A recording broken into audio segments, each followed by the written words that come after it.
Son las 5 de la mañana, 30 minutos. Muy buenos días y gracias a todos ustedes los que madrugan con nosotros. Hoy es jueves, es 26 de febrero y les tenemos esta imagen que nos llega desde el Monumento a la Cumbia en Barranquilla. Fue inaugurado en diciembre de 2023 y desde entonces se ha convertido en patrimonio cultural de la ciudad. Una escultura que refleja la imagen de una pareja de cumbiamberos que representan nuestro folclore colombiano. Está ubicada en el sector de Siete Bocas y es tradicionalmente utilizada para ensayos y congregaciones de, por supuesto, cumbiambas.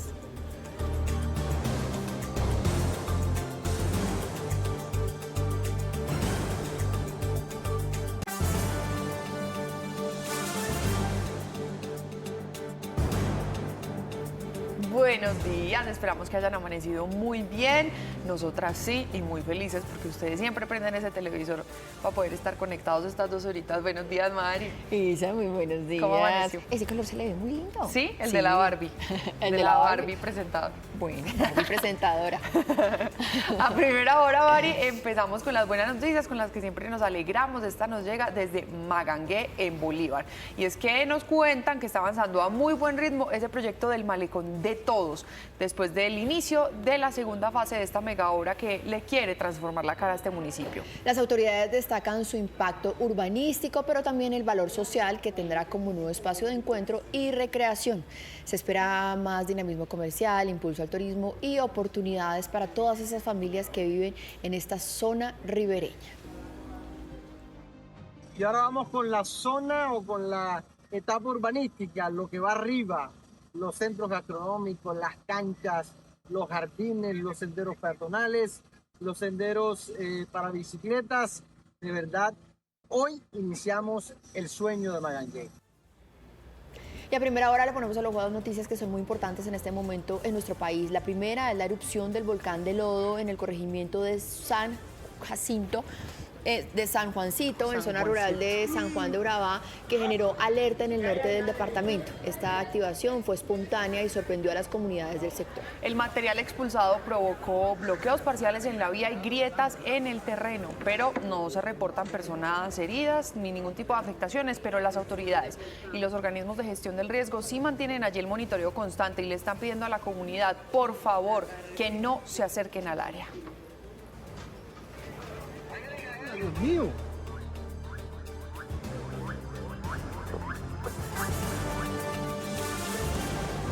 La segunda noticia causa muchísima angustia, incertidumbre. Se desconoce el paradero del candidato al Senado Andrés Vázquez. El aspirante del Partido Conservador estaba en Pelaya, Cesar, y tendría que haber llegado a una entrevista en Aguachica. Su familia aseguró que el carro en el que él se iba a trasladar fue encontrado con las puertas abiertas. Sus pertenencias seguían allí. Aparentemente, dicen algunos testigos que una moto estuvo pasando por ese lugar donde estaba Andrés Vázquez. Las autoridades investigan en la zona.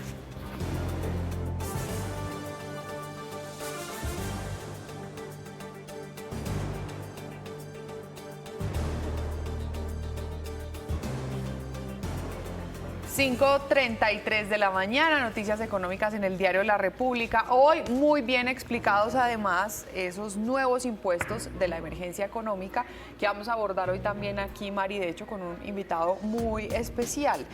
Ese fantasma, ese término de la expropiación express es el que más revolcón está causando, porque hay un decreto que dice que la Agencia Nacional de Tierras podría hacer disposición de algunos predios y que si es de interés público incluso podría llegar a ser esta expropiación. Isa, también va a ser el tema más adelante en nuestra mesa ancha electoral. Hoy tenemos 2 candidatos que son actualmente congresistas, Carlos Meisel del Centro Democrático y Ariel Ávila del Partido Verde. Buenísimo. Miren,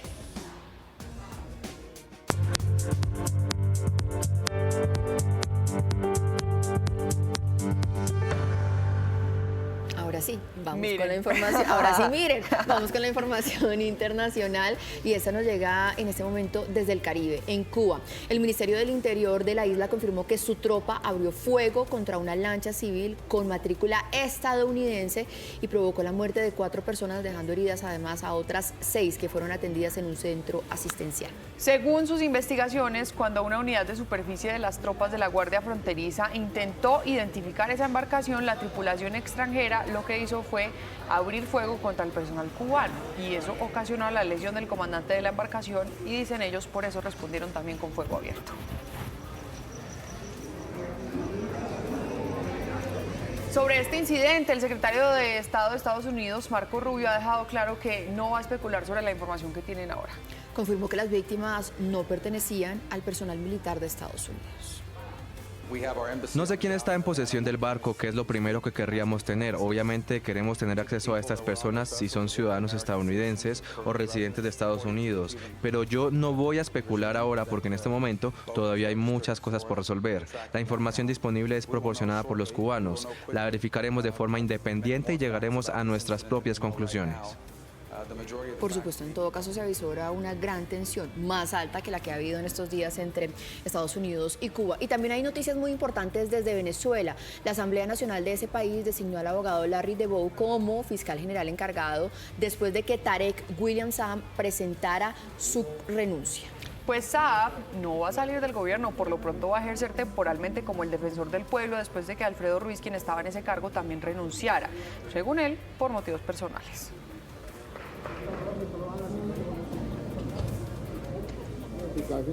5:36, en este recorrido internacional nos vamos para España. Desmantelaron una banda que introducía migrantes irregulares de varias nacionalidades utilizando documentos colombianos que, por supuesto, obtenían de manera fraudulenta. Andrés Gil, nuestro corresponsal, con los detalles. Buen día.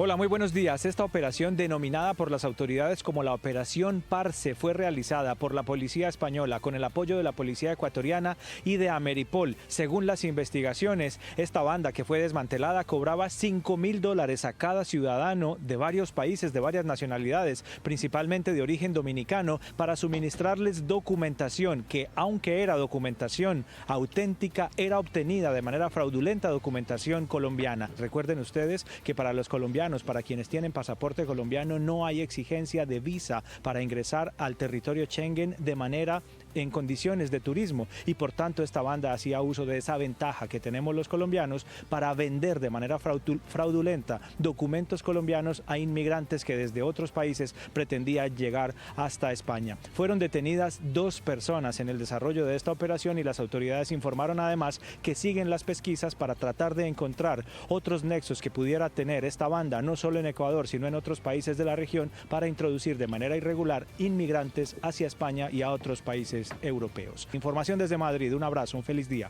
Nos vemos. Andrés, muchísimas gracias. Un feliz día para usted allí en Europa. Son las 5 de la mañana, 37 minutos, el momento en el que Noticias RCN llega a todas las regiones de nuestro país, en cada rincón donde hay un colombiano y tiene una historia por contar, con la comunidad, con sus historias y con sus denuncias, y para eso están hoy ya preparados todos nuestros corresponsales. Desde Antioquia tenemos la señal con Sara Gudelo, en Barranquilla, Jairo Cabrera en Cali, amanece hoy con nosotros Ingrid Tobar. Casi nunca madruga con nosotros, pero qué bueno verla a esta hora de la mañana. No, y casi nunca tenemos tantas mujeres madrugando, además, Mari, casi siempre es una sola mujer, el resto de corresponsales, sí. Pues vea hoy, hicimos matriarcado. En Cartagena saludamos a Tairina Atencio y en Bucaramanga a Estefanía Pedraza. Vamos a empezar con su departamento y el mío, Mari, con Antioquia, porque esto se nos volvió pan de cada día, pero pues no debería seguir pasando, no deberíamos repetir estas historias de la gente que no tiene las autorizaciones de su tratamiento por parte de la nueva EPS intervenida por el gobierno nacional. Mire, Isa, ayer en el Termómetro Político sacamos una circular en donde están obligando a ir a los funcionarios del Ministerio de Salud a una marcha evento hoy porque dicen que eso es de vital importancia. Pues de vital importancia es que, por ejemplo, a esta paciente de 78 años le entreguen sus tratamientos. Ella está en un hospital esperando además una cirugía. Sara, ¿cómo es la historia?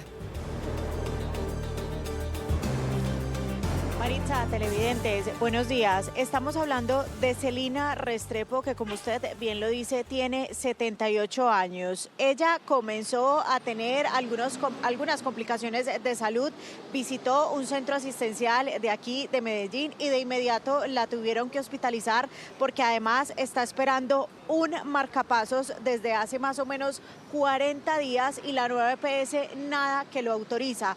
Lo más grave de la situación es que su salud se está deteriorando con el paso de los días. La riña, mamá en ese momento la tiene en 30 y lo normal es de 50, pues de 50 para arriba. 50, 55 y no sé, entonces estamos esperando que la nueva EPS nos autorice, pero vea, muy desesperado. Sí, porque yo no puedo ir a mamá, y mamá tiene los pies hinchados de estar sentada. Ay, qué Dios mío, pecado. bueno, pues ojalá que puedan atender en algún momento a todos los pacientes. La salud se nos está desmoronando en este país. 5 de la mañana, 40 minutos. Nos vamos a ir ahora para el Caribe. Allí hay mucha preocupación en el departamento de Atlántico por el asesinato del empleado de una empresa de buses intermunicipales. Y al parecer, por el cáncer de Barranquilla, por la extorsión, parece que es un caso relacionado con eso. Jairo, usted nos regala detalles. Hola, muy buenos días. Las autoridades han dicho que conformaron un grupo especial para avanzar en las investigaciones de este homicidio que se registró ayer en el centro de la ciudad de Barranquilla. A través de un comunicado de prensa, la empresa a la que estaba vinculada laboralmente la víctima exigió resultados. Sin embargo, la sombra de la extorsión sigue rondando este caso y esperamos en las próximas horas tener noticias sobre los responsables de este homicidio. Frente a los hechos ocurridos en el barrio centro de la ciudad de Barranquilla, donde perdió la vida un ciudadano por heridas por arma de fuego, la Policía Nacional adelanta las indagaciones correspondientes y ha dispuesto un grupo de investigación criminal e inteligencia con el fin de dar con los responsables de este hecho. Vean, no sé si se acuerdan que ayer estábamos hablando, haciendo una denuncia de una escuelita en un municipio de Antioquia que estaba cayéndose a pedazos. Eso tuvo un buen desenlace por el momento y ahorita más adelante se los contamos. Pero tenemos otra denuncia, esta es en el Pacífico, en Chocó. Los estudiantes de un colegio en Río Sucio necesitan apoyo urgente. Y es que, escuchen esto, Isa, están estudiando en aulas temporales que están a punto de colapsar. Es decir, ni siquiera son las permanentes, pero están a punto de caerse. Ingrid, usted nos tiene toda esta historia. Maritza, Isa, sí, mire, es que es muy compleja la situación, son 250 estudiantes los afectados, les estoy hablando de niños de básica primaria hasta bachillerato. Muchos de los niños son pequeños y en medio de los salones, escuchen esto, no los pasillos, en medio de los salones hay huecos, agujeros en la madera y pues en cualquier momento los niños pueden llegar a caer, porque de hecho los docentes dicen que ya ha pasado. Hay preocupación por parte de los padres de familia y de los docentes que hacen un llamado urgente. Dicen que el área más afectada es cuando se pasa a la zona de bachillerato. Río Sucio es un municipio que generalmente está bañado por uno de los ríos, un afluente que, digamos, afecta, digamos, en gran parte y mantiene la humedad. Sin embargo, el llamado ahora es especialmente en esta temporada de lluvias. Estos niños son solo algunos de los 250 estudiantes de la institución educativa Nuestros Esfuerzos en Río Sucio, Chocó, que ahora deben recibir clases en aulas temporales porque el colegio está a punto de colapsar por cuenta de las inundaciones y la humedad. El colegio está en muy mal estado. Estamos esperando que puedan intervenirnos, que nos puedan ayudar. Tablas rotas y proliferación de insectos por cuenta del agua estancada. Pese a esto, los niños siguen con las ganas de estudiar y salir adelante. Y tenemos que andar haciendo maroma para poder pasar. Inclusive hay momentos que los estudiantes se caen. Mientras continúan las lluvias, los estudiantes siguen recibiendo clases en una institución que en cualquier momento podría colapsar. No, pues eso no es una institución, eso son unas ruinas en donde están metiendo a los niños, están en un permanente riesgo. Así que, por favor, a la Gobernación del Chocó, al Ministerio de Educación, al que sea, como siempre, le elevamos esta voz de alerta. Hasta que la logremos. Sí. Miren, nos vamos a ir ahora con otras noticias. En 6 municipios del sur de Bolívar están en alerta extrema de cara a las elecciones del 8 de marzo. Esto después del más reciente informe de la Misión de Observación Electoral. La MOE está diciendo que no solamente son los riesgos por la violencia que hemos visto allí en el sur de Bolívar, sino también por la temporada de lluvias. Ambas podrían afectar el proceso electoral. Tai, ¿cuáles son las poblaciones que están ahí bajo la lupa? Marisa, muy buenos días. Según la Misión de Observación Electoral, algunos de estos municipios que se encuentran en riesgo en el sur del departamento de Bolívar para las próximas elecciones del 8 de marzo por el tema de seguridad y también por las fuertes lluvias son Arenal, Simití, Santa Rosa del Sur, Norosí y Cantagallo. Es por eso que este organismo ha enviado un informe al gobierno nacional para que se garantice la seguridad de los habitantes y puedan ejercer su derecho al voto. En el departamento de Bolívar, sin incluir a la ciudad de Cartagena, hay más de 1 millón de personas habilitadas para votar. Hemos articulado de manera clara, muy clara diría yo, con la fuerza pública para que todos estos 639 puestos de votación que vamos a tener en Bolívar tengan una cobertura de toda la fuerza pública, tanto de la Armada, de Ejército y Policía en sus estrategias, como ellos bien saben cómo descuidar a Colombia, a los ciudadanos. Justamente ¿Qué le parece, Mari, si hacemos un panorama de cómo están las regiones? Por eso mismo, por cuenta de las lluvias, que además ya nos dejan un saldo muy trágico. 2 muertos y 2 desaparecidos. La situación más complicada se presenta en este momento en Antioquia y en Chocó. Sí, señores, no solamente Córdoba. Allí las inundaciones y los deslizamientos mantienen en alerta a muchas comunidades. Antioquia. En el municipio de Turbo buscan a una niña de 6 años que cayó al río Currulao. Su abuela, al intentar salvarla, también fue arrastrada por la fuerza del agua y murió. Risaralda. Una persona murió y otra resultó gravemente herida luego que un árbol cayera por las fuertes lluvias y vientos en la vía Pereira-Cerritos. Chocó. Más de 30.000 familias han sido afectadas en 18 municipios. La situación más grave es en Acandí, donde hay vías colapsadas, cultivos arrasados y hasta el centro de salud destruido. Atlántico. En la región Caribe se mantiene la alerta por el frente frío que ha causado vientos fuertes de hasta 55 kilómetros por hora y olas de hasta 3,5 metros. Las condiciones más intensas se esperan para los próximos 2 días. Córdoba. La hidroeléctrica de Urrá anunció descargues por las intensas lluvias de los últimos días y dio precaución a las comunidades de las riberas del Sinú, San Jorge y Canalete. Pues seguimos acompañando aquí a todos los damnificados de todos los departamentos, en Córdoba, en Antioquia, en Chocó, en el Pacífico. Y miren, vamos con otros temas. Así, como les vamos a mostrar a continuación, quedó el puente El Triunfo, ahí están las imágenes. Este queda entre Moniquirá y San José de Pare, en Boyacá. Esto luego de que una de las placas colapsara. 6 personas resultaron lesionadas y las autoridades están informando que por fortuna los heridos no fueron de gravedad. Ahorita lo que están haciendo televidentes es investigar si esa fue una emergencia ocasionada precisamente por las lluvias de las que les hemos venido hablando o realmente por fallas en el momento de haber instalado la placa de concreto de este puente.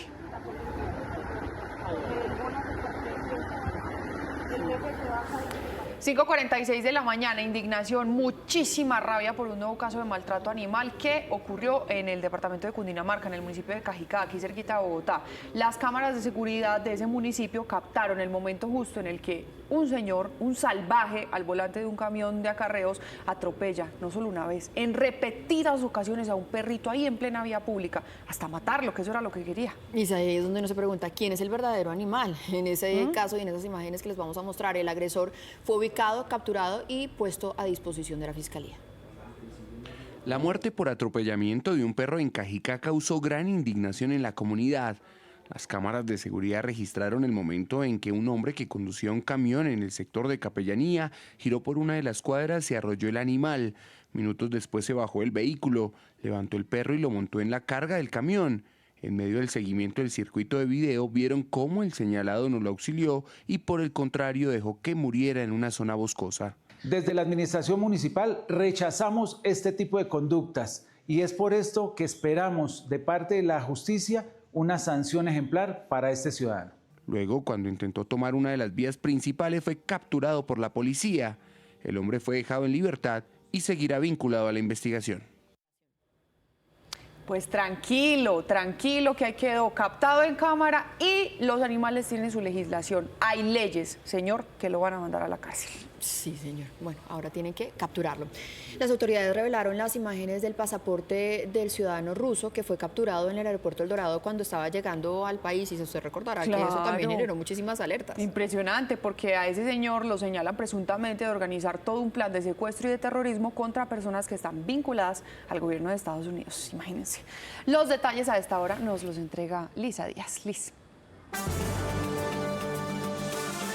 Mari, televidentes, buenos días. Pues mira, el seguimiento a este ciudadano ruso habría iniciado desde varios países, quienes fueron los que emitieron la alerta a la oficina de Interpol aquí en la ciudad de Bogotá para que ellos iniciaran con esta verificación de datos migratorios. Este hombre habría llegado al aeropuerto internacional El Dorado procedente de un vuelo de Moscú con tránsito en Estambul y su destino final era Cartagena. A este hombre lo señalan precisamente de haber entregado información como direcciones IP y números telefónicos con el fin de llevar a cabo este plan terrorista.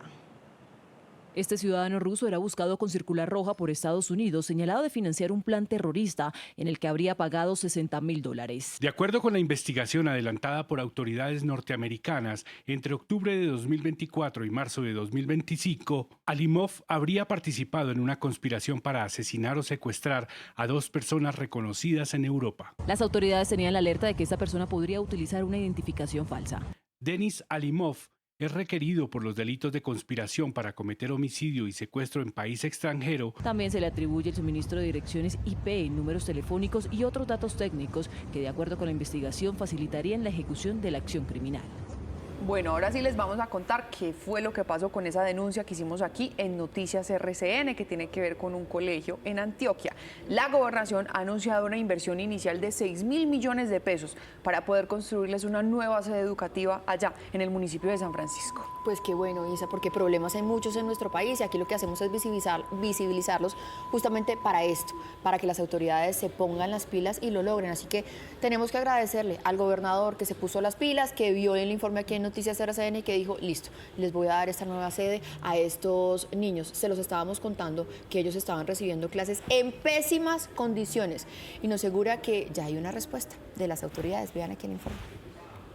Súplicas y denuncias de los papás y estudiantes de la institución educativa de San Francisco, Antioquia, por el deterioro del colegio, finalmente fueron escuchadas.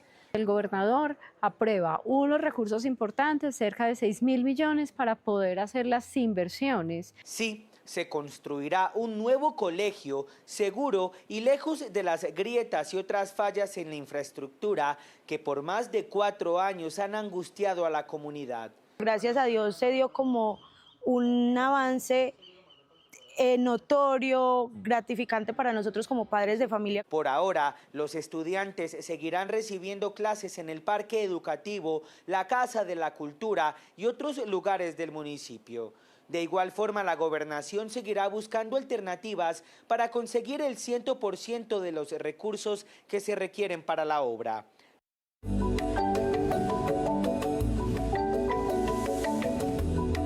La tercera clave, el amor propio. Hola, aquí están las claves para vivir en equilibrio. Y las 3 de hoy nos van a enseñar a crear planes concretos para lograr nuestros objetivos. Y es que los sueños necesitan tener estructura. Tener objetivos es maravilloso. Nos inspiran, nos movilizan, nos dan dirección. Pero recordemos que el plan es lo que los sostiene. Crearlos de manera concreta es importante porque un objetivo que lleva un plan incluido es el que empieza a vivir en la realidad y no en la mera intención.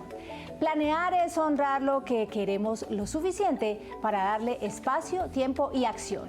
Un plan convierte lo abstracto en posible, reduce la ansiedad, organiza la energía y nos permite medir avances.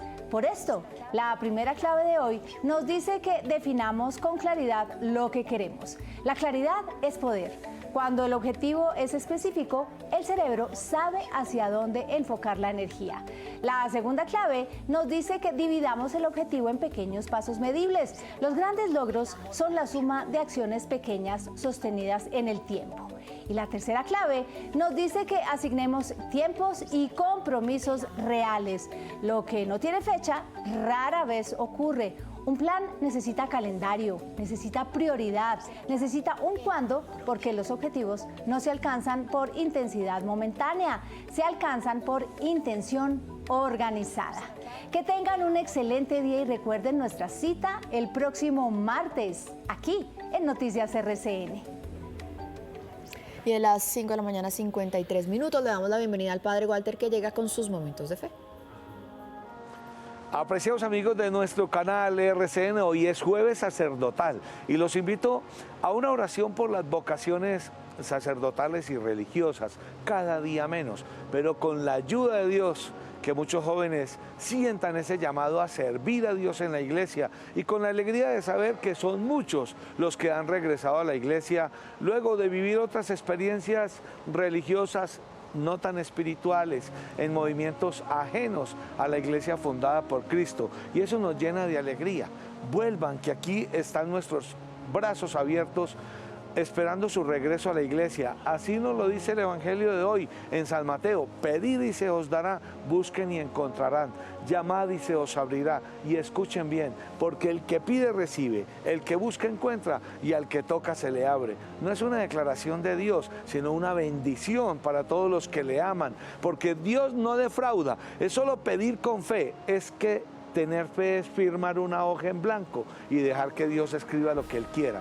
Deja que Jesús ocupe las páginas de tu vida. Como decía Jason Jiménez, cuántas veces de rodillas que junto a mi cama a Dios rogué y le supliqué para que me ayudara con mis ojos cerrados. Y yo le agrego a esto, ¿y cuántos creen que todo llegó porque sí, como del aire?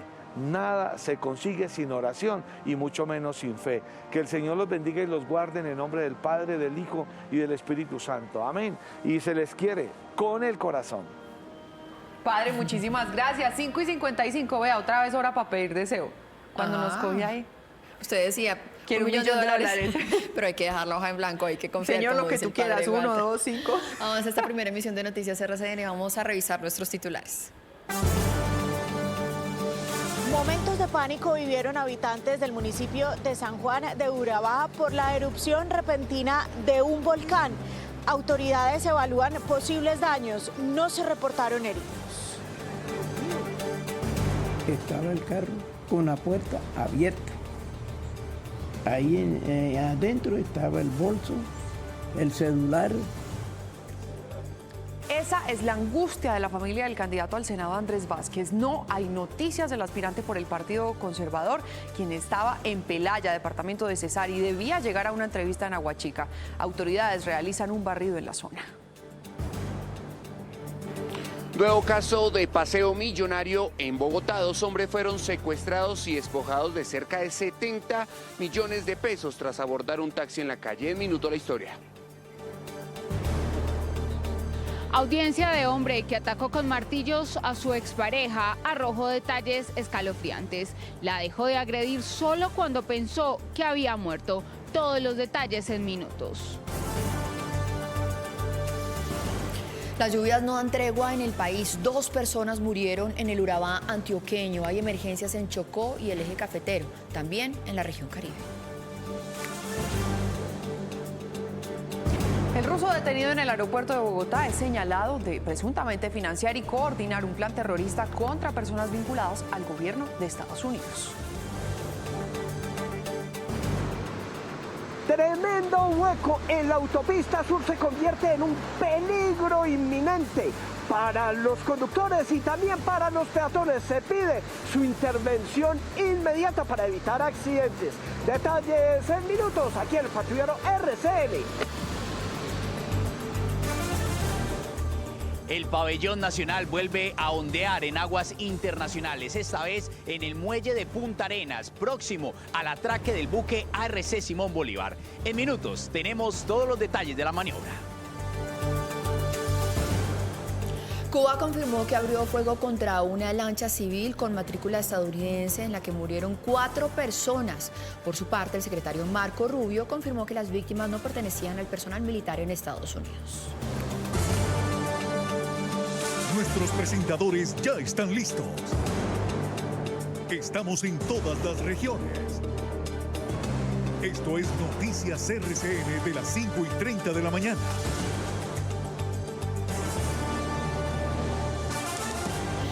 Ya falta un minuto para que sean las 6 de la mañana. Todos ustedes los que se conectaron desde muy temprano con nosotros, antes de que saliera el sol a las 5:30, gracias por seguir ahí. También bienvenidos a todos aquellos que se tienen que despertar a las 6 de la mañana y que sintonizan este que es el mejor equipo periodístico. Listos para ustedes. A primera hora, Isa, también vamos a tener temas sobre la crisis en el sector salud, la emergencia económica decretada por las fuertes lluvias y los damnificados, especialmente en Córdoba. Y por supuesto, vamos a hablar del tema de las elecciones, de las garantías para todos los candidatos y de esas denuncias que está haciendo el presidente de la República, si tienen fundamento o no. El plus de todos estos temas que vamos a abordar es que lo vamos a hacer con el Procurador General, con Gregorio El Hash, que nos va a acompañar aquí en nuestro set de Noticias RCN, así que atentos, en unos minutos, en un próximo bloque, vamos a tener esa entrevista para resolverle tantas dudas a los colombianos.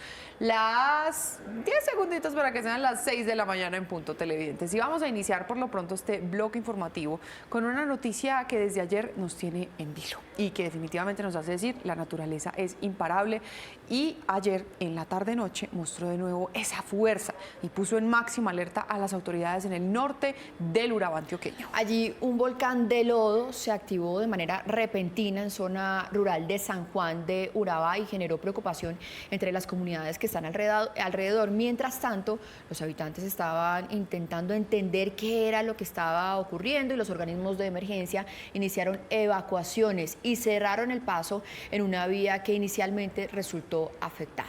Sara, usted nos tiene más información. ¿Qué se sabe de eso y cómo amanece la zona hoy? Maritza, televidentes, pues mire, la zona ya amanece tranquila, pero imagínense el susto que sufrieron todos estos habitantes aledaños a este volcán, que de un momento a otro sintieron una explosión, se asomaron por la ventana y vieron que precisamente el volcán del que son vecinos había hecho erupción, e incluso todo este fenómeno quedó grabado en video precisamente por esos habitantes. Lo más impresionante de esta situación es que, según la Dirección de Riesgo de Antioquia, este era uno de los volcanes que menos riesgo representaba y no estaba priorizado justamente en los que tienen la gobernación de Antioquia. Lo que sí en este momento es que 4 viviendas tuvieron que ser evacuadas, pero por fortuna no hubo lesionados. Esa vaina, Dios mío. ¿Qué es eso, Jairo? Estos fueron los momentos de angustia que vivieron habitantes del corregimiento San Juancito, en zona rural de San Juan de Urabá, tras la activación espontánea de este volcán de lodo. Estamos evitando también que se presente un incendio forestal por la vegetación seca que está alrededor de este volcán. ¡Ay, se está prendiendo otra vez! ¡Ay, sí, Germán, ya llamaste! Oye, nosotros también tenemos que salir, llamen a los bomberos. La erupción provocó bloqueos parciales en la vía que comunica al municipio con esta población debido a la acumulación de lodo y grietas en el terreno. Aunque no se reportan personas heridas, las autoridades mantienen monitoreo permanente ante el riesgo de nuevas emanaciones. La parte está ser tapada con una columna de lodo de alrededor de 4 metros de altura. También el terreno aledaño está con grietas bastante considerables. Organismos de gestión del riesgo continúan las labores de verificación y control mientras se consolida un informe técnico sobre la evolución del fenómeno. Bueno, y la siguiente información es muy delicada en medio de todo este proceso electoral y la seguridad que tienen los candidatos. El Partido Conservador confirmó la desaparición de su aspirante al Senado, Andrés Vázquez. De acuerdo con la información que le entregaron a las autoridades, Vázquez ayer estaba en Pelaya, departamento de Cesar, y desapareció después de que saliera rumbo a Aguachica para una reunión. Andrés Vázquez, candidato al Senado, está desaparecido desde esta madrugada del 25 de febrero en el municipio de Pelaya, Cesar. Así lo confirmó a través de su cuenta oficial en X el Partido Conservador colombiano. Salió para Ocaña con su esposa y su tía. Cuadró su carro ahí y papá, yo me voy a acostar. Y yo dije, bueno, está bien, acuéstese. Me dijo, papá, tengo que ir a una entrevista en Aguachica. Al parecer, se lo llevaron hombres que se movilizaban en moto. Según información oficial recopilada por la policía, el candidato había llegado a Pelaya para visitar a sus padres. Por el momento, policía, Gaula y autoridades del Cesar adelantan intensos operativos en todo el departamento, con el objetivo de dar con el paradero del aspirante al Congreso. Pues, Isa, eso es muy preocupante porque se suma a lo que pasó hace algunas semanas con el senador y también candidato Jairo Castellanos, a lo que le pasó a Vida Quilpué, a lo que le pasó a Lucy Gómez del Partido Liberal, a lo que le pasó a Julio César Triana. La seguridad para los candidatos, ¿qué está pasando? Y lo decía la defensora, va a haber elecciones, pero libres o no, y esto es prueba de eso, de que nos tenemos que hacer ese cuestionamiento. Miren, aquí en Noticias RCN rechazamos de manera contundente la violencia de género y que este sea el medio para ayudar también y ser la voz de muchas víctimas que están pidiendo justicia. Hoy les vamos a contar sobre Fabiana Karina y su caso. Ella fue brutalmente agredida dentro de su casa en la localidad de Fontibón, aquí en Bogotá. Mire lo que dice la investigación y lo que dijo ella frente a los jueces. Su expareja, José Urbano Medina Villa, lo repetimos, José Urbano Medina Villa, la atacó en repetidas ocasiones con un martillo, señores, con un martillo. Quería matarla. Mafe, usted conoció detalles de toda esta historia y de la audiencia contra este hombre. ¿Qué pasó? Mari, televidentes, Buenos días, pues mire, durante las últimas horas la Fiscalía radicó formalmente esa acusación. Es llamado a juicio José Urbano por el delito de tentativa de feminicidio agravado. Hay que decirlo que los detalles que entregó la Fiscalía son muy dolorosos, y es que este hombre, no contento con agredirla con un martillo, pues la agredió con 2 elementos. Adicionalmente, no la abandonó de su casa hasta que pensó que estaba muerta. Este hombre podría pagar entre 20 y 37 años de cárcel. La vida de Karina Rincón quedó marcada para siempre hace 5 meses. Pasó de ser una mujer en una condición normal de vida a ser un milagro de vida. ¿Quién era su esposo? La atacó con un martillo. Empleando un martillo con el cual le propicia múltiples golpes en su cabeza, rostro y extremidades. José Urbano dejó de agredir a la mujer una vez pensó que había muerto. Sale de la vivienda donde deja a su menor hija, BSMR, y a la señora Rincón Durán, creyendo que esta última estaba muerta. Pese a que fue llamado a juicio por el delito de tentativa de feminicidio, este no incluye una menor gravedad. Debe tratarse como una tentativa de feminicidio agravado. Hecho delictivo este que supone una probable sanción de entre 20 y 37 años de prisión. El procesado no reconoció su responsabilidad, pese a todas las pruebas en su contra. Pues ojalá le den la máxima condena, esos 37 años que está pidiendo la Fiscalía. Pero además, Isa, en este caso también es muy doloroso que lo hizo delante de su hija. O sea, imagínese también el trauma que tiene esa niña por esa agresión tan brutal contra su mamá. ¿Cuál es el modelo de hombre que tiene ella en este momento? Como tantos niños en nuestro país también que tienen que soportar todos los días la violencia contra sus madres. 6 de la mañana, 6 minutos, cambiamos de tema y esto es muy grave. Ya se cumplen 48 horas de ese derrumbe inmenso que tiene cerrada en este momento la autopista Medellín-Bogotá, a la altura del municipio de San Luis, en el departamento de Antioquia. Maquinaria pesada está trabajando para tratar de remover ese material que está cubriendo la vía. Pues en este momento cientos de conductores tienen que tomar rutas alternas con aumentos en este tiempo del viaje de hasta 4 horas. Se estima que hay entre 40.000 y 60.000 metros cúbicos, que equivalen a más de 4.000 viajes en volqueta, lo cual esperamos poder lograr de aquí al sábado si las condiciones del clima lo permiten.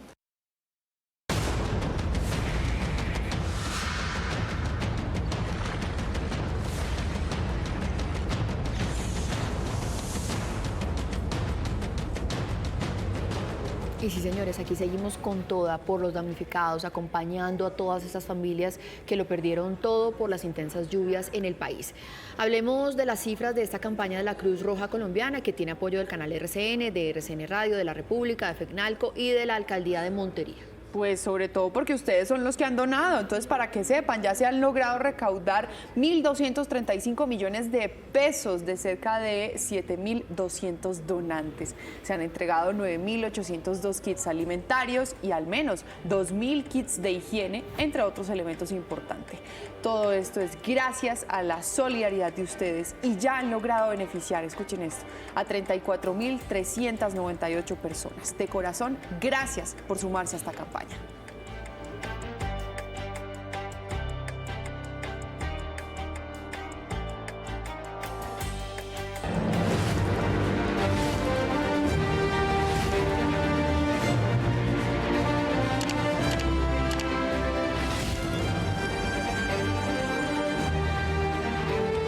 De la mañana, 8 minutos aquí para nosotros. Ya le vamos a preguntar a Esteban para él qué hora es, pero a esta hora en el buque RC Simón Bolívar están tocando tierra en Punta Arenas, que es el primer puerto internacional antes de aproximarse a las aguas territoriales. Oiga, Isa, ya están cada vez más cerquita. Es increíble que van a cumplir esos 3 meses, ya en las Américas, van a cumplir esos 3 meses, allá pasaron Navidad, Año Nuevo, pero ya se están devolviendo, permanecen allí durante 4 días y el domingo van a iniciar su viaje con dirección ya a nuestro país, llegan a Cartagena.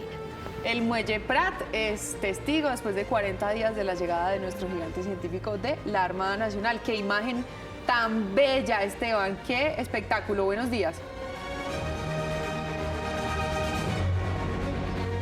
Isa, Mari, ¿qué tal? Muy buenos días. Nosotros felices de volverlos a saludar ya muy cerca de la civilización, de ver edificios, de ver carros. Después de varios días estar en el continente blanco, hemos llegado nuevamente a este puerto. Ya les voy a contar porque, mire, en Punta Arenas seguimos siendo amantes de un gran café. Nos acompaña Tostado Selecto Intenso con intenso sabor, intenso aroma e intenso color. Café tostado Premium Exportación, hecho exclusivamente con los mejores granos colombianos. Calidad super premium tipo exportación. Café tostado, así sabe un gran café. Para estos climas, perfecto el cafecito. Y mi capitán Otálora, Natalia Otálora, la segundo comandante del buque. Bueno, mi capitán, llegamos nuevamente a puerto, ya estamos a pocos minutos de tocar tierra. ¿Cómo se siente la tripulación y qué va a pasar en este puerto? Bueno, Esteban, muy buenos días para todos. Así es, Esteban, después de más de 30 días en la Antártida, por fin llegamos a Punta Arenas. Este puerto tiene dos objetivos supremamente importantes. El primero es una recalada logística para reabastecernos en todas las necesidades del buque, pero también, y no menos importante, es un descanso para el personal, una recuperación física, una recuperación emocional que impacta directamente en esa salud mental, en el bienestar de la tripulación y por supuesto pues en su emotividad. Entonces aquí estaremos, Esteban, estos 2 días vamos a abastecernos, pero supremamente importante también es tomar energía para poder continuar este derrotero y finalmente llegar a nuestro país, que nuestra familia nos están esperando, ese reencuentro, pero sobre todo con la satisfacción del deber cumplido y decirle a Colombia con mucho orgullo, les cumplimos y pudimos cumplir en un 100% con todo lo propuesto para esta 12ª expedición antártica de Colombia. Mi capitán, muchas gracias por acompañarnos, por traernos también sanos y salvos a bordo del ARC Simón Bolívar. Ricardo seguramente nos está dando esa imagen tan bonita, Mari e Isa, la bandera del canal RCN que no ha dejado de ondear en estos 83 días de transmisión ininterrumpida que terminará el próximo domingo, 1 de marzo. Mari, lo dejo con esta imagen y nos vemos en nuestras próximas emisiones. Buen viento y buena mar.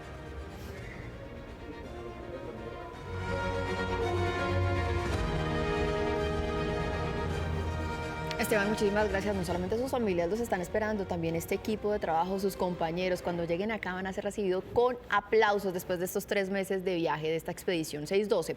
Y este domingo, 1 de marzo, la pasión del ciclismo se toma las carreteras de Cundinamarca con el gran fondo del Giro de Italia Ride Like a Pro 2026. Uno de los municipios por los que pasará esta competencia es Guatavita.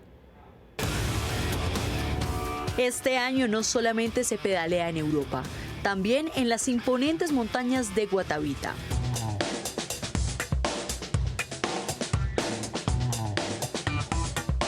Muy contentos de ser el epicentro del Giro de Italia.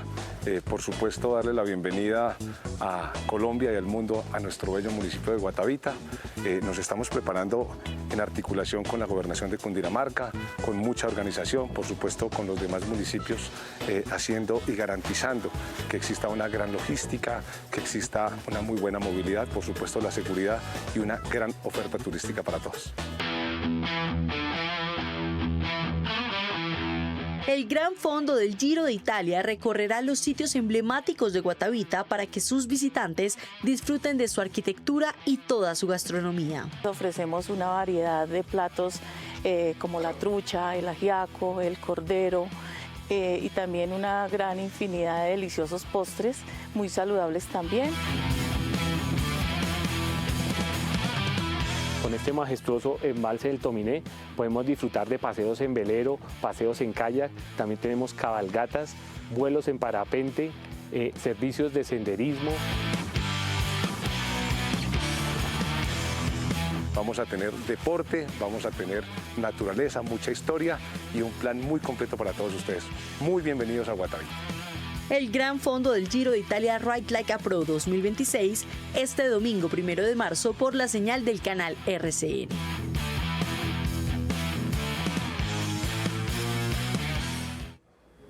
Seis de la mañana, 14 minutos, hacemos enlace con la FM de RCN Radio. Aquí está el editorial de Juan Lozano, su director. Muy buenos días. Hay que felicitar a las autoridades de Bogotá, a la fuerza pública, a la policía, por el operativo que permitió dar con un lugar donde se estaban preparando artefactos explosivos para atentar contra la ciudadanía, contra el proceso electoral o contra la infraestructura electoral en Bogotá. Aún no se sabe muy bien. Qué bueno que lo hicieron. Esto pone en máxima alerta frente a lo que debe ocurrir de aquí al día de las elecciones. Inteligencia, operativos, cooperación ciudadana, control. Ya habíamos tenido los episodios en la ciudad de Cali, ahora en la ciudad de Bogotá. Bien por las autoridades, se requiere reforzar la cooperación ciudadana y mantener este tipo de alto desempeño para proteger a toda la ciudadanía de cara a la jornada del 8 de marzo y siempre. Claro que sí, la seguridad para las elecciones, las garantías electorales para todos los partidos, sin importar ideología. 6 de la mañana, 24 minutos. Televidentes, conocimos otro caso de paseo millonario aquí en Bogotá, en el que las víctimas, en este caso, fueron 2 hombres. Estaban en una zona de rumba donde agarraron un taxi y terminaron golpeados y robados. Jason está con las víctimas que hoy nos van a relatar cómo fueron esos momentos para ellos de este delito que crece en Bogotá. Jay. Mire, y es que continuamos conociendo casos de inseguridad y casos de paseo millonario este año en Bogotá. Estos 2 jóvenes que se encuentran conmigo fueron víctimas de los delincuentes. ¿Qué fue lo que ocurrió justo aquí donde nos encontramos? Buenos días. Estábamos compartiendo en la zona de los bares donde pues no pasaba el taxi. Vinimos aquí a la 53 con 24. Tomamos un taxi donde alrededor de 6 cuadras hacia el norte el tipo le sube el volumen fuerte al radio y abordan 4 tipos por los costados con arma de fuego y arma cortopunzante, donde nos empiezan a amenazar de muerte, donde nos golpean, donde nos pegan cachazos en la cabeza.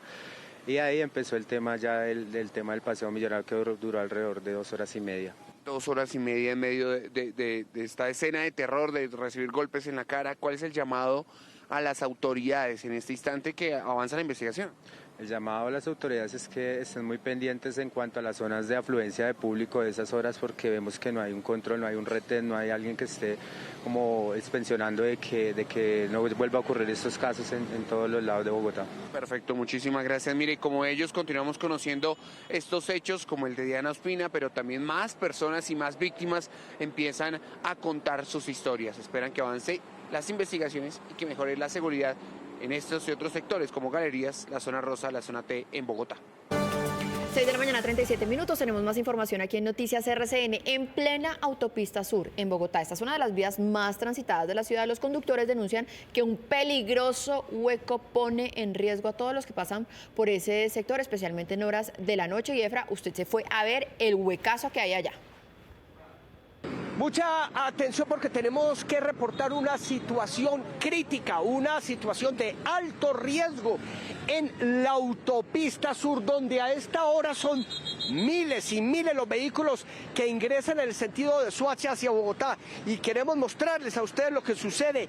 Miren la forma en la que se abrió este enorme hueco en la vía. Es que está ubicado también en un lugar que impacta muchísimo la movilidad entre el carril central y el carril lateral. Por fortuna a esta hora tenemos policías de tránsito que están alertando a los conductores para evitar que caigan en él. Este hueco se abrió ayer en horas de la tarde. Unos motociclistas que pasaban por acá nos alertaron y por eso estamos en este lugar. Sin embargo, este hueco ya cobró algunas víctimas. Por favor, Johan, gire 180 grados para que mostremos este camión que transitaba por el carril central.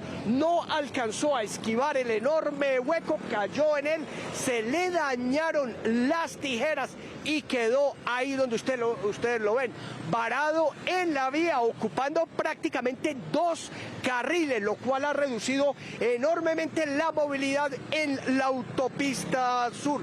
Entonces, para que las autoridades lo tengan claro y vengan y lo reparen, estamos en sentido Soacha hacia Bogotá, al frente del cementerio cementerio del apogeo. Lo que queremos es que las autoridades reparen este enorme y peligroso hueco, y lo que no queremos es estar reportando accidentes. Soy Efraín Arce Jr., atendiendo los serios riesgos que afectan a la comunidad.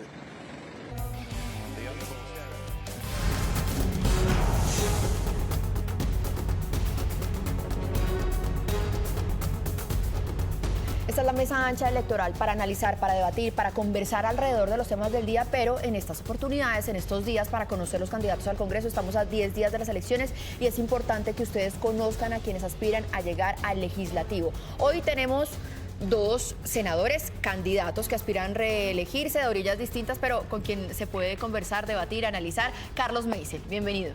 Maricha, gracias. Para mí es un gusto estar aquí. Un saludo a Julio, a Ariel, por supuesto, y a los televidentes. Centro Democrático al Senado de la República, marcando la lista cerrada, solo el logo. Estamos ahí. Y también está con nosotros Ariel Ávila. Marixa, buenos días, a Julio, buenos días, al senador Meisel, buenos días, y conmigo es una lista abierta, marca el logo de la Alianza Verde, donde está el girasol, y luego el número 3. Y Julio, por supuesto, que también nos acompaña aquí todas las mañanas. Un saludo para mañanas. los senadores.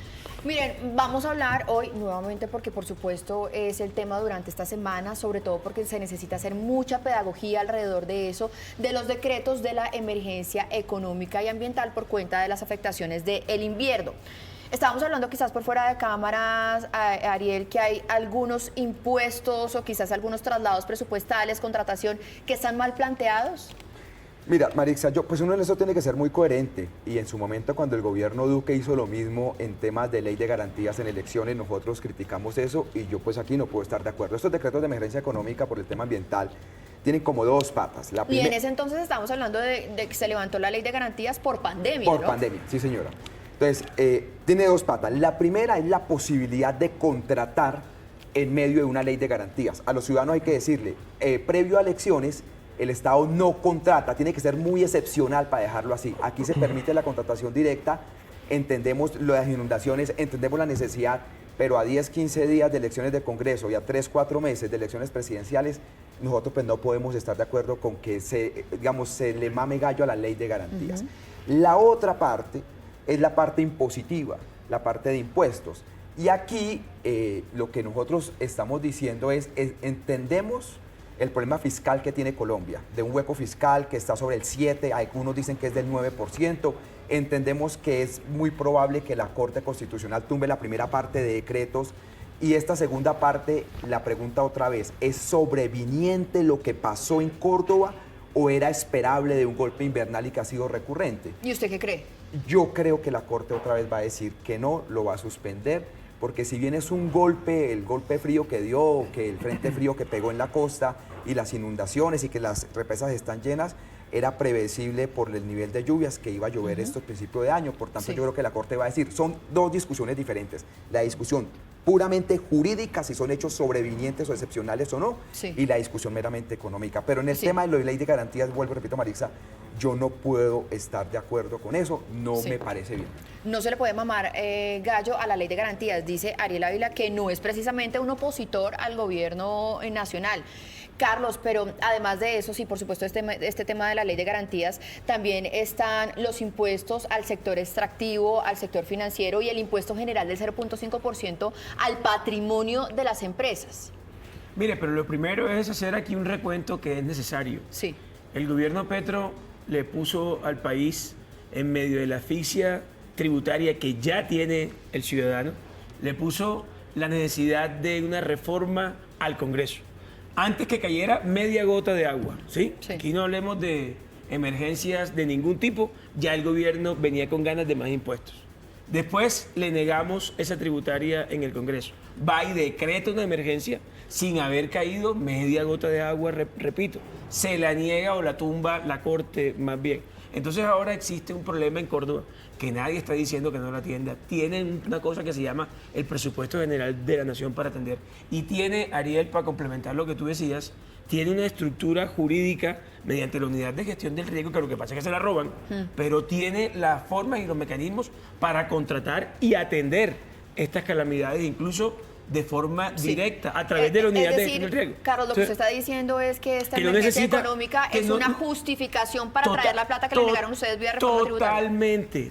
totalmente, es simplemente aprovechar vilmente la emergencia de los cordobeses, que nos duele y que hay que atenderla, y esto no se puede ignorar, pero es simplemente un papayazo que se encontró en el camino para seguir clavando a la ciudadanía con más impuestos, totalmente regresivos, impuestos como el patrimonio a las personas jurídicas, ignorando cuál es la realidad, cuál es el PIG, el ejercicio contable de las empresas año a año. Nosotros consideramos esto que es muy nocivo para la economía del país. Ariel. No, una cosa frente a lo que dice el senador Meisel. Mire, yo otra vez repito, a mí esto de afectar la ley de garantía de medio de elecciones no estoy de acuerdo, pero hay que tener en cuenta una cosa. Y no se trata de la ley de garantía, Ariel. Hay una calamidad que hay que atender, pero el Estado puede hacerlo. Claro, lo puede hacer por medio de la sin la emergencia. Pero aquí hay que dar una discusión seria. Yo entiendo que el papel de la oposición es ser oposición, y cuando me toca voy a ser así, de acuerdo. Pero Colombia sí va a dar una discusión seria sobre el tema fiscal. La regla fiscal en Colombia debería ser del 3%. Hoy es del 7%, con un agravante. La recaudación de impuestos se hizo el año pasado, se adelantó el recaudo de este año.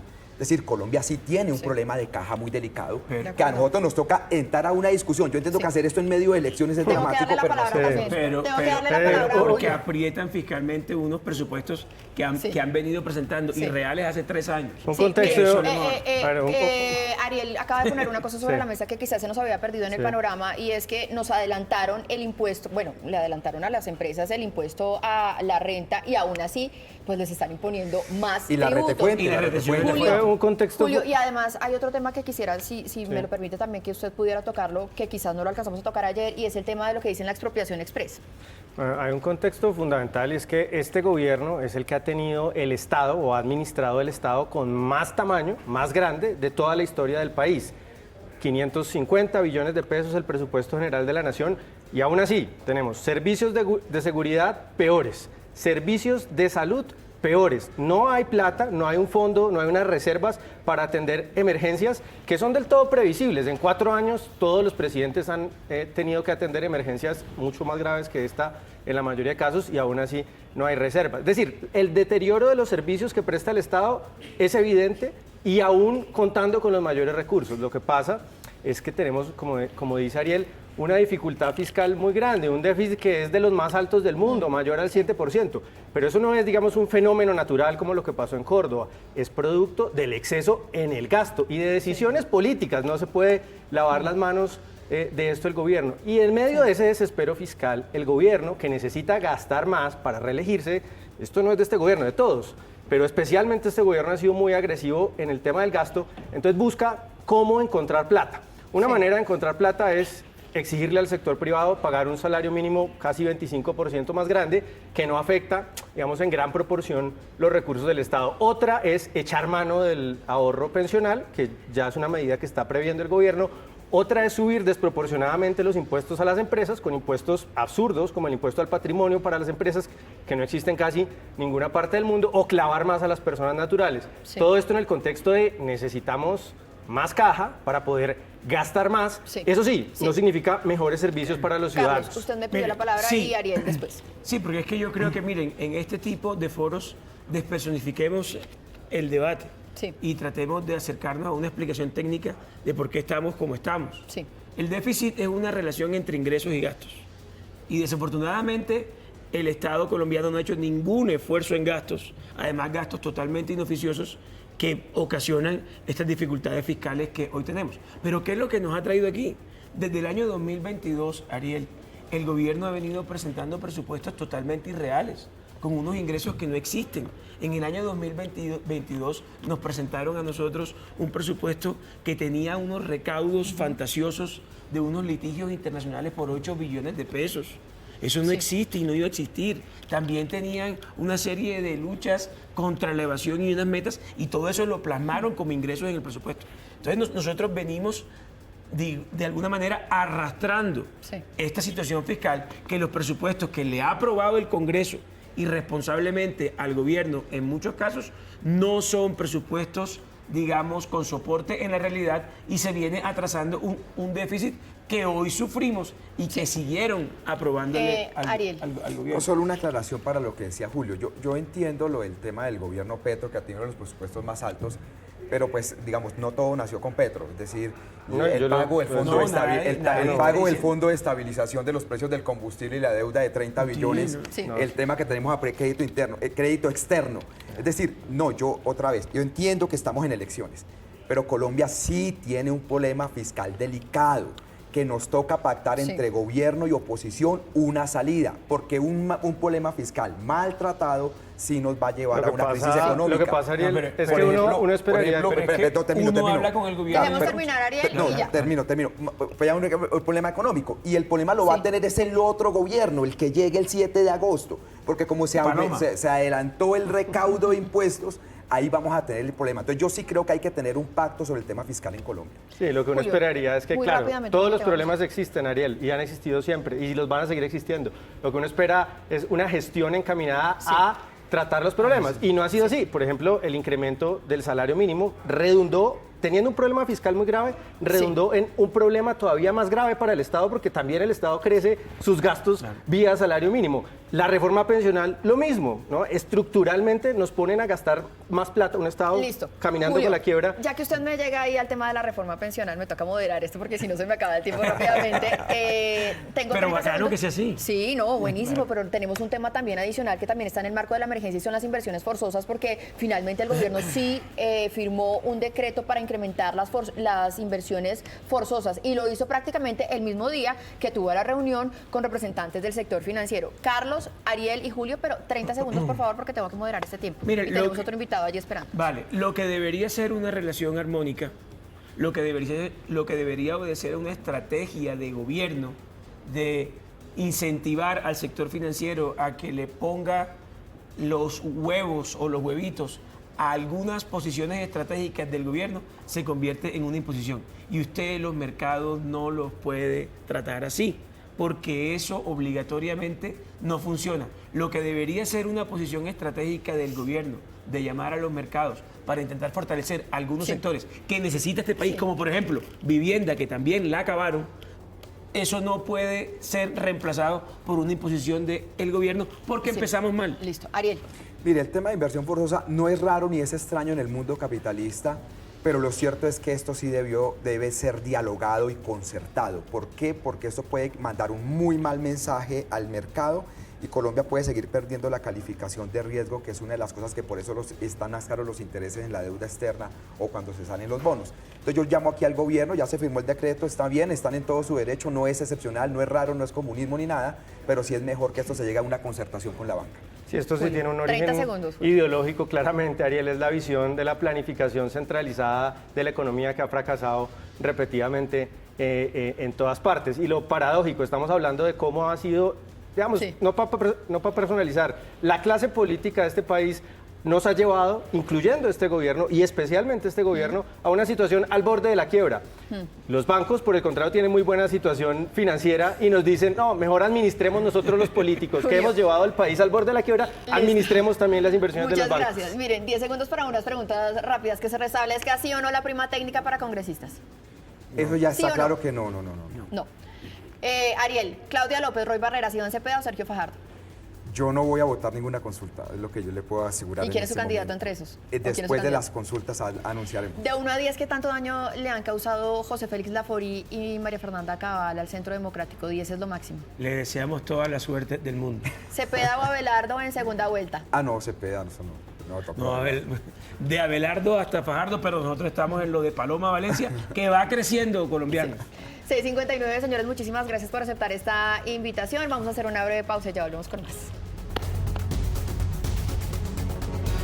Son las 7 de la mañana, 7 minutos, mucha atención. El equipo de comunicaciones de la campaña de Ana Guetio, ella es candidata a la Cámara de Representantes por una de las curules especiales de paz, asegura que ella se encuentra desaparecida desde ayer cuando se desplazaba hacia Morales en el departamento del Cauca. A esta hora las autoridades trabajan para ubicarla y verificar toda la información. Y esto se suma también a la desaparición del candidato por el Partido Conservador, Andrés Vázquez. Les estaremos informando.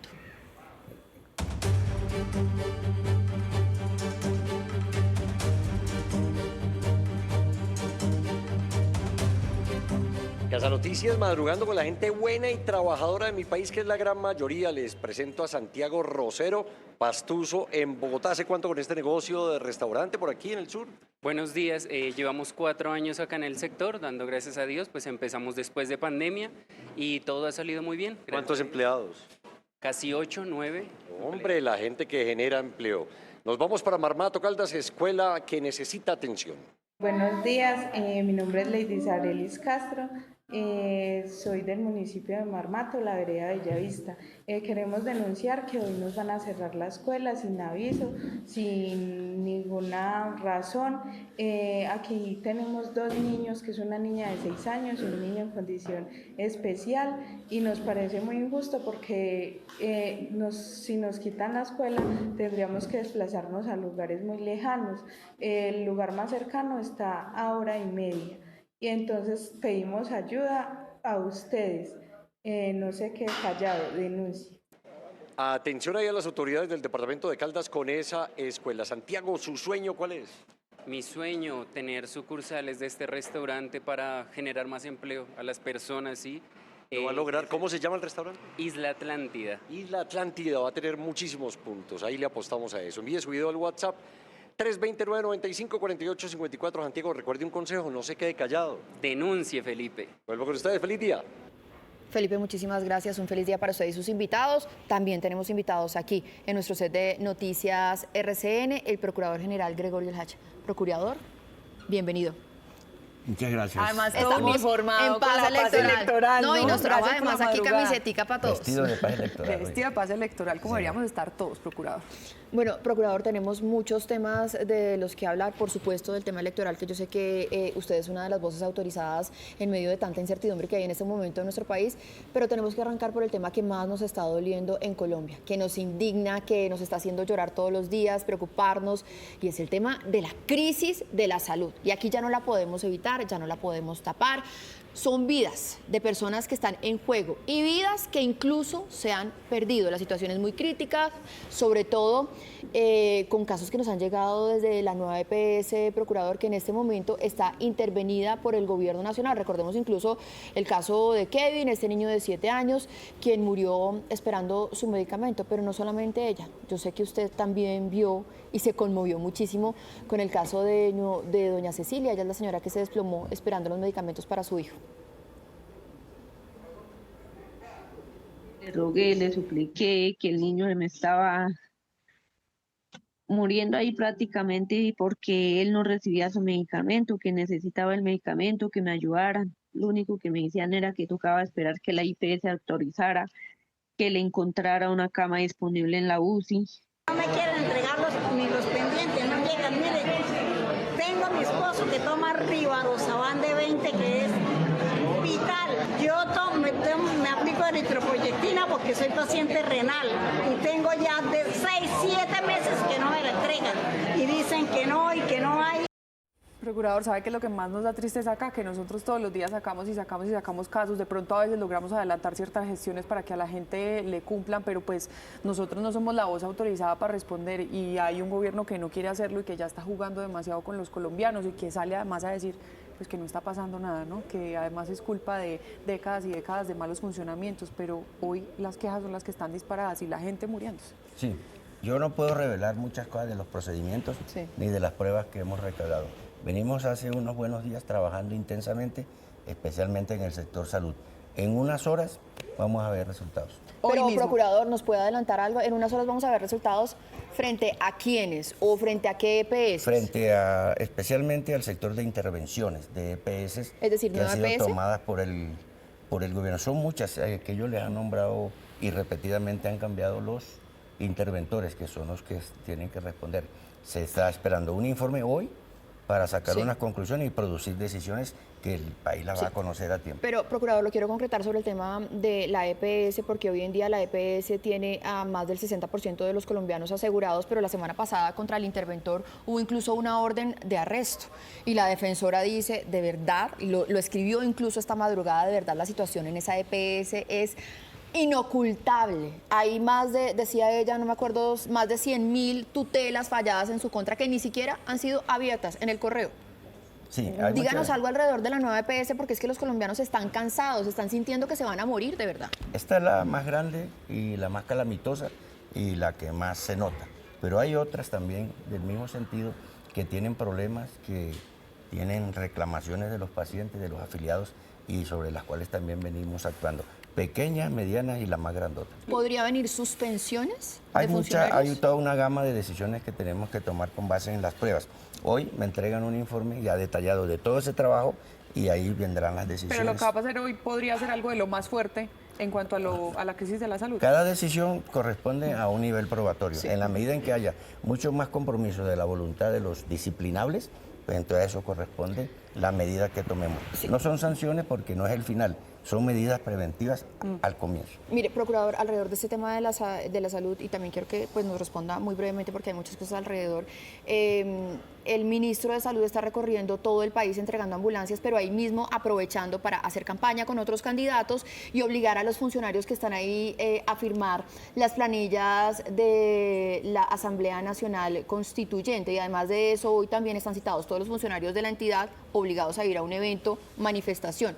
¿Ahí no hay alguna irregularidad? Mire, hay que invitar a quienes se manifiestan víctimas de estos estilos a que denuncien las cosas abiertamente. Muchas de estas conductas son competencia de la Fiscalía porque constituirían delitos. Nosotros no manejamos delitos. En lo disciplinario podemos entrar, pero uno no puede andar abriendo disciplinarios con base en anónimos. No, pero eso es una circular oficial. Si quiere yo se la paso, una circular oficial que le entregaron los funcionarios del ministerio. Exacto. Ellos tienen unas autoridades internas, control interno, pero si se trata de delitos contra la libertad del elector, constreñimiento del elector, usar los bienes públicos para hacer con fines electorales, que es prohibido y es punible, entonces hay que acudir a la Fiscalía, con quienes coordinamos. Sí. Si el tema se queda en lo administrativo, nosotros hacemos lo disciplinario. Muy bien, pues son las 7:15 de la mañana, procurador. Vamos a pasar a otro tema que está generando mucha polémica entre los colombianos y son esos anuncios y decisiones del gobierno en el marco de la emergencia económica que se han decretado para poder enfrentar la situación por las lluvias en el país. Abordemos primero el impuesto al patrimonio para las empresas y después abordamos los otros, que además hay uno muy polémico que ya le nombran expropiación express, pero primero sobre ese impuesto a las empresas, ¿qué opina usted? Mire, el presidente tiene competencia constitucional para declarar emergencias y para tomar las medidas específicas con base en esa declaratoria. Y hay unos controles judiciales del Consejo de Estado que tiene la posibilidad, ya se ha visto, se vio en la pasada, de suspender los efectos de esas medidas. Luego, hay que atenernos a lo que señala la Constitución y la ley, a los procedimientos legales. Más allá de valoraciones individuales, que todo el mundo tiene derecho, hay que atenernos a los procedimientos y a las autoridades. Claro. En el momento en que el Consejo de Estado o cualquier autoridad judicial asuma y toma una posición sobre eso, la haremos respetar, pero hay que esperar que eso se produzca. No puede uno andar descalificando actos administrativos allí en el mercado, en la peluquería, donde uno compra la leche, porque eso no es lo debido, es debido proceso, autoridades con competencia y acudir a ellas para que se pronuncie. Claro, procurador, en todo caso la Procuraduría, que es el Ministerio Público, también puede conceptuar alrededor de todos estos decretos. Hay otros que también son muy polémicos. Uno es lo que le mencionaba a Isabela de la expropiación y otros que incluso lo estaban criticando ahorita en la mesa ancha. Uno de ellos, Ariel Ávila, que no es precisamente un opositor, repetimos, y es el que permite la contratación a 10 días de elecciones, saltándose la ley de garantías y sin licitación. Claro, igual. Todas esas medidas tienen control inmediato ante la justicia, ante el contencioso. Nosotros podemos participar cuando nos den traslado a partir de la justicia y conceptuamos. Y al final habrá una decisión. ¿Qué es lo lamentable? Que esos procedimientos nuestros en muchas cosas son muy lentos, muy llenos de sorpresas, de pasos, va, viene, se demora. Entonces, la situación no tiene pausa. Y el calendario... Se recauda y se coge la plata, claro, y pasa y se entonces cuando salga la decisión ya el efecto se ha producido. Cuando ya se vea si esto fue para constreñir, para favorecer, ya han pasado las elecciones. Por eso, pero entonces, procurador, ¿cómo hacemos para que no sea un Estado ineficiente en el control? Decía Ariel, le están mamando gallo a la ley de garantías. Yo lo que digo es que nuestros procedimientos son obsoletos y anacrónicos. En lo electoral nos regimos por una norma, decreto ley del año 84, del siglo pasado, ya 40 años. Y no lo hemos podido actualizar 2 veces, la Corte Constitucional lo declaró inconstitucional. Entonces, un mundo que hoy es totalmente diferente a lo que era hace 15, 20 años, rigiéndose Sigue por funcionando 40 igual. años de atrás. Eso no va a resultar. ¿Por qué cree usted que no hay mayor interés en mejorarlo y en acelerar esos procesos, digamos, para que grandes contrataciones no se den en momentos en los que no debería estar pasando? Interés ha habido. Lo que pasa es que los códigos y los procedimientos en lo electoral, por ejemplo, son absolutamente anacrónicos, no funcionan bien. Mire cómo estamos nosotros tratando de inventar cómo abordar lo de los llamados algoritmos y todo este mito que se ha generado alrededor del código fuente. Es una cosa como fantasmagórica porque no estamos acostumbrados. Y las normas no prevén eso porque no existía cuando se creó la norma. Y la nueva no funcionó porque la Corte dijo que estaba ¿Cómo mal le puede tramitada. explicar usted, procurador, a la gente ese misterio del código fuente? Develémoslo un poquito para que lo entienda todo el mundo. Bueno, yo también estoy por entenderlo. Como yo soy abogado, tengo mis técnicos, mis expertos, mis ingenieros allá.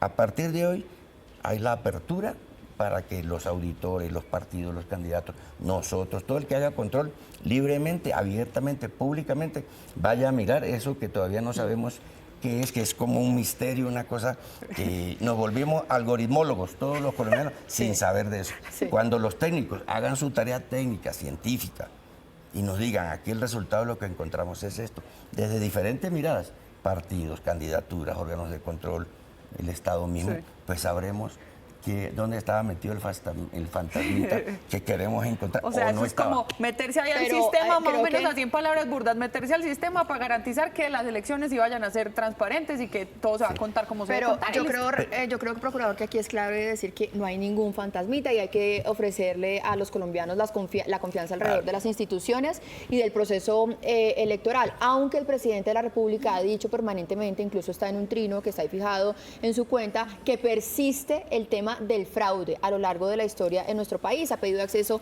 al código fuente y usted le respondió con vehemencia y aquí lo recordamos. Si encontramos que hay algo indebido, lo diremos. Si encontramos, como no hemos encontrado hasta ahora, algo que no diga que está bien, decimos que está bien. Pero con la honra de nosotros no va a jugar nadie. Por presidente que sea, y porque fue el que me postuló a mí para la terna. Pero aquí tienen que respetar. Y tienen que respetar la competencia del Ministerio Público. Y no puede nadie arrogarse la posibilidad de ir jugando con la otra ajena por un Twitter que sabe en qué estado mental estaría el hombre en ese momento. Porque se le ha cuestionado mucho, incluso han pedido hasta exámenes de toxicología, y yo no dejé hacer cuando era secretario. Uy, duro. Aquí dijimos en ese momento ruptura entre el procurador y el presidente de la República. Ya limaron las perezas, ya hay una paz electoral, como usted dice ahí. Sí, nunca se ha roto. Lo que pasa es que el encargo que a mí me hizo el Congreso de la República implica tener carácter y hacer las cosas vehemente y en público. Sí. No puedo admitir que se Después de tache. eso, ¿ya habló con el presidente? No hemos hablado personalmente, pero tenemos muchas formas de Telefónicamente. comunicarnos. Tenemos muchos escenarios donde coincidimos, donde hoy tenemos reunión en Santa Marta para la comisión del gobierno sobre el tema O electoral. sea, hoy se encuentra con el presidente. Yo voy a ir y espero saludarlo como lo he hecho siempre. Es que nosotros representamos instituciones, entonces eso tiene que estar por encima de la apreciación personal. Yo al presidente le tengo mucho respeto, admiración y afecto personal también por él, pero eso no me priva de manifestar mi parecer, mi criterio cuando se Y la objetividad. produce.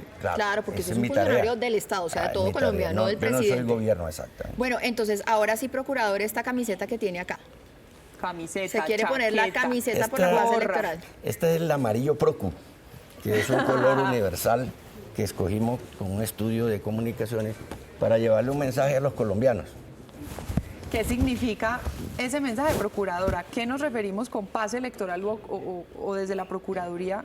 ¿Qué es la paz electoral y cómo la ejercemos todos? Esto tiene un origen y es que en el semestre pasado había una zozobra, una incertidumbre, una preocupación, un miedo generalizado porque veníamos ejerciendo una práctica de tratarnos como si fuéramos enemigos unos con otros.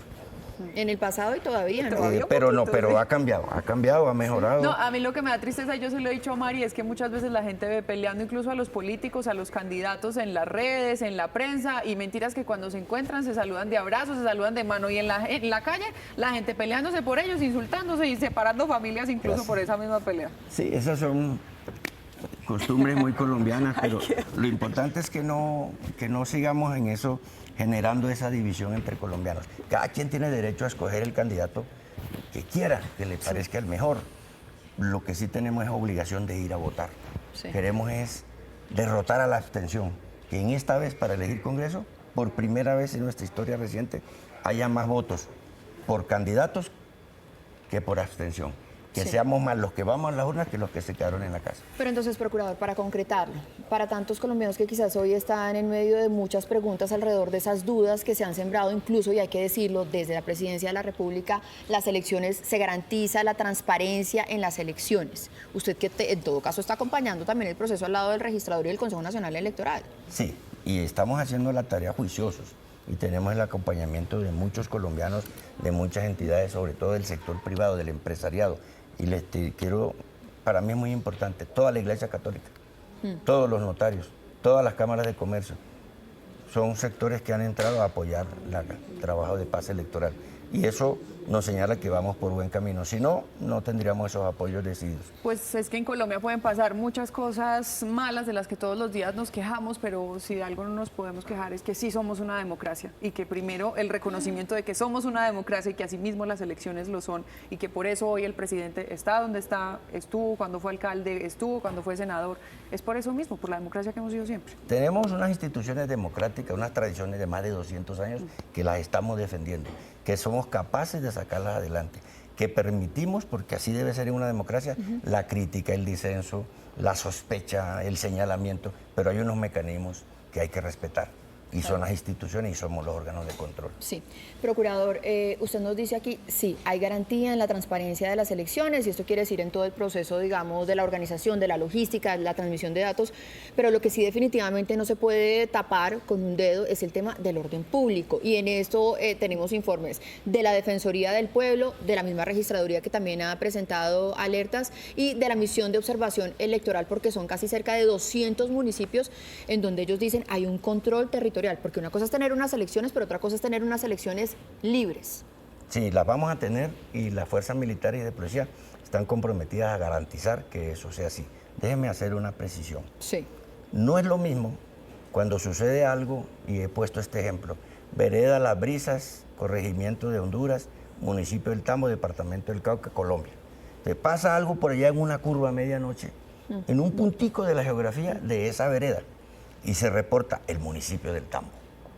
Y entonces, si pasa al otro lado del límite en Timba, Cauca, entonces ya es Tambo y Timba, no dos punticos. Entonces ya es los dos departamentos, Cauca y Valle, o sea, el suroccidente colombiano. Y vamos generando temor sobre una percepción equivocada.